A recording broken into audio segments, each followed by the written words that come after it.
अस्सलाम वालेकुम स्टूडेंट्स, आप सब कैसे हैं? उम्मीद है आप सब ठीक होंगे। अब नया लेक्चर स्टार्ट करते हैं स्पीड और वेलोसिटी पर। आप सुनते होंगे गाड़ी की स्पीड 30 है, 50 है, किसी भी कोई भी स्पीड हो सकती है किसी भी चीज़ की। तो अब हम कवर करेंगे कि स्पीड होती क्या है, वेलोसिटी क्या होती है, इन दोनों में डिफरेंस क्या है। ठीक है। स्पीड ये होती है, एक ये चीज़ है हमारे पास, ठीक है। एक हमारे पास ये हमारा फॉर एग्जांपल घर है, ये हमारे पास है स्कूल, ठीक है। एक गाड़ी है वो यहाँ से निकलती है और वो यहाँ पर पहुँच जाती है 1 मिनट के अंदर। एक गाड़ी यहाँ से यहाँ तक पहुँचने में 10 मिनट लगाती है। तो गाड़ी की किस गाड़ी की स्पीड ज़्यादा है, 1 मिनट वाले की या 10 मिनट वाले की? ऑब्वियसली 1 मिनट वाले की स्पीड ज़्यादा है। तो स्पीड क्या होती है? स्पीड में हम अपने गौर करें, हमने क्या चीज़ इसमें की। एक तो हमने इसमें देखा कि डिस्टेंस कितना है, डिस्टेंस दोनों का क्या है, सेम है। दूसरी बात हमने क्या सोची, हमने सोची टाइम, टाइम कितना है। तो जिसका टाइम क्या था, कम था, उसकी स्पीड क्या थी, ज़्यादा थी। जिसका टाइम क्या था, ज़्यादा था, उसकी स्पीड क्या थी, कम थी। तो स्पीड में हमें एक तो ये पता चल गया कि इसमें एक चीज़ होती है टाइम, जो कि हमने देखा, एक चीज़ होती है डिस्टेंस, ठीक है, और एक चीज़ होती है हमारे पास खुद स्पीड। तो स्पीड को लिखते किस चीज़ से हैं? आपको पता है कि ना, मुख्तलिफ फिज़िक्स में जब आप पढ़ते हैं तो हर चीज़ को एक सिंबल से ज़ाहिर करते हैं। अगर हम स्पीड की बात करते हैं तो हम उसको SPEED स्पीड भी लिख सकते हैं। लेकिन साइंटिस्ट कहते हैं कि यार बहुत ज़्यादा टाइम लगता है स्पीड को लिखने में, इसकी जगह कोई और चीज़ हम लिखें जो आराम से लिखी जा सके। तो साइंटिस्ट ने डिसाइड किया कि जब भी हम स्पीड की बात करेंगे तो हम इसको V से लिखेंगे। किससे लिखेंगे? V से। तो स्पीड क्या होती है? स्पीड की डेफिनेशन है, distance covered in unit time is called speed. मतलब कि कोई चीज़ एक जगह से दूसरी जगह, यानी कि जो डिस्टेंस है वो कितने टाइम में कवर करती है। अगर कोई, तो ये हमारे पास स्पीड की डेफिनेशन है। इसका फार्मूला देख लें, स्पीड जो है वो डिस्टेंस ओवर टाइम के बराबर होती है। Speed is equal to distance over time. अगर मैं कहूँ कि हमारे पास डिस्टेंस है 1 किलोमीटर और आपका जो उसमें डिस्टेंस है 10 किलोमीटर और आपकी जो गाड़ी है वो उसमें 5 मिनट में पहुंच जाती है, तो डिस्टेंस हम क्या लिखेंगे? 10 लिख दिया मैंने। टाइम के लिए लिखेंगे 5, तो 10/5 का आंसर क्या आ जाएगा? 2। इसका मतलब है इस चीज़ की स्पीड कितनी है? 2। तो अब हमें पता चल गया स्पीड किस तरह फाइंड करनी है। हमें चाहिए डिस्टेंस, हमें चाहिए टाइम, तो हम स्पीड पता चल जाएगी।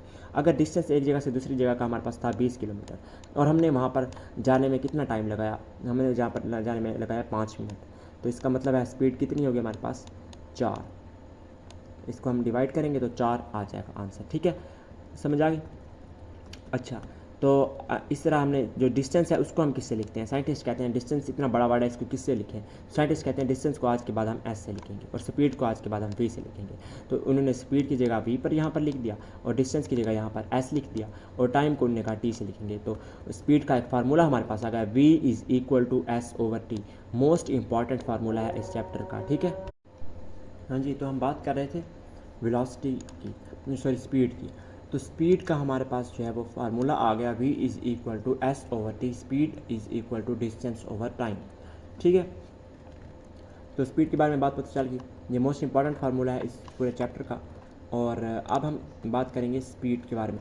अच्छा, स्पीड जो है वो एक स्केलर क्वांटिटी है। क्या है?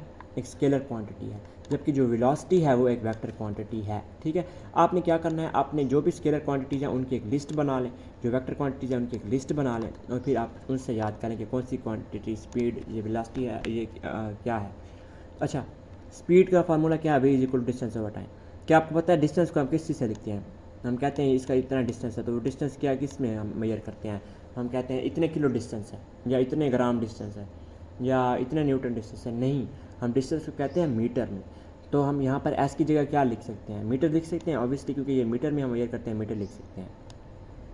नीचे क्या होता है? टाइम को हम क्या कहते हैं? ये इतने किलो टाइम है। नो, टाइम को हम कहते हैं सेकंड्स में होता है टाइम। तो टाइम हम यहाँ पर क्या लिखेंगे? सेकंड्स, ठीक है। तो अब यहाँ पर हमारे पास स्पीड है।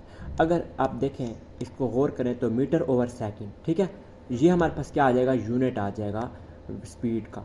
अगर कोई आपसे पूछे स्पीड का यूनिट क्या है, तो आपने बताना है मीटर ओवर सेकंड, ठीक है, मीटर ओवर सेकंड। अगर मैं इस सेकंड को ऊपर लेकर जाना चाहता हूँ, मैं कहता हूँ ये मुझे डिवाइड का साइन अच्छा नहीं लगता, इसको अब मैं कहता हूँ बट्टा का साइन अच्छा नहीं लगता, तो आप इसको m इस तरह लिख सकते हैं और s जो नीचे है आप इसको ऊपर लेकर जा सकते हैं। लेकिन अगर आप ऊपर लेकर गए हैं तो आपको एक काम करना पड़ेगा, इसके साथ ऊपर -1 का सिंबल लगाना लाजमी है। तो मीटर पर सेकंड, इसको हम कहते हैं मीटर पर सेकंड।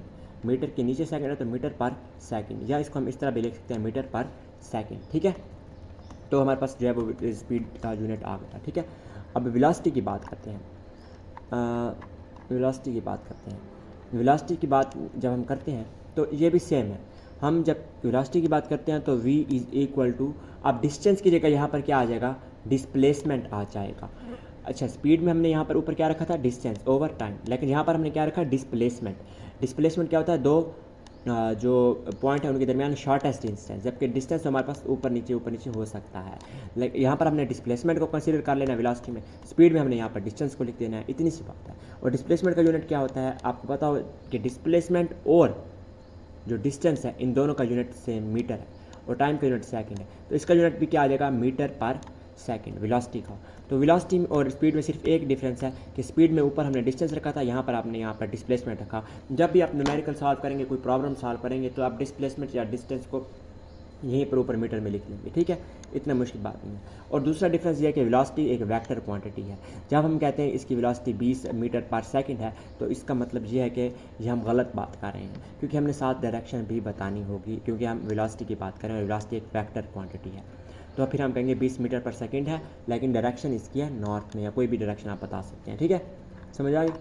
तो यहाँ पर हमारे पास एक न्यूमेरिकल है, ये कर लेते हैं, एग्जांपल को देख लेते हैं जी। तो अब हम देख लेते हैं कि जो हमारे पास है एग्जांपल, इसको देख लेते हैं। वो कहता है कि हमारे पास 300 मीटर क्या है, डिस्टेंस है, और हमारे पास स्पीड भी इतनी है।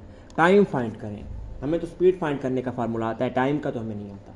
लेकिन अगर आप गौर करें, स्पीड के फार्मूले में हमारे पास डिस्टेंस था जी, था, टाइम था, स्पीड भी थी, लेकिन अब उसने हमें कहा टाइम फाइंड करें, उसने हमें डिस्टेंस दे दिया और वेलोसिटी दे दी। अब हम करेंगे क्या, हम करेंगे सिंपल सी बात है, टाइम यहाँ पर क्या हुआ है, डिवाइड हो रहा है। जो भी चीज़ एक तरफ डिवाइड हो जाती है, दूसरी तरफ जाके ऊपर चली जाती है, और जो एक चीज़ ऊपर होती है वो नीचे आ जाती है। तो हमने क्या किया, टाइम को स्पीड की जगह ले जाएंगे और स्पीड को टाइम की जगह ले जाएंगे। तो हमने क्या किया, टाइम को इधर लिया और स्पीड को इधर लिया। अब हमने एस की भी वैल्यू पुट कर दी, टी की भी वैल्यू पुट कर दी, तो हमारा टाइम का आंसर आ जाएगा, ठीक है। तो अब हमने स्पीड कितनी थी, हमारे पास 60 थी, तो 60 हमने नीचे ऐड कर दी, 300 ऊपर ऐड कर दी, तो हम जब डिवाइड करेंगे तो 5 सेकंड आंसर आ जाएगा। ये कोई मुश्किल बात नहीं है, ठीक है। इसके अलावा आप बात कर लेते हैं uniform velocity and non uniform velocity की। वेलोसिटी आपकी यूनिफॉर्म होगी अगर स्पीड और डायरेक्शन दोनों चेंज नहीं हो रहे।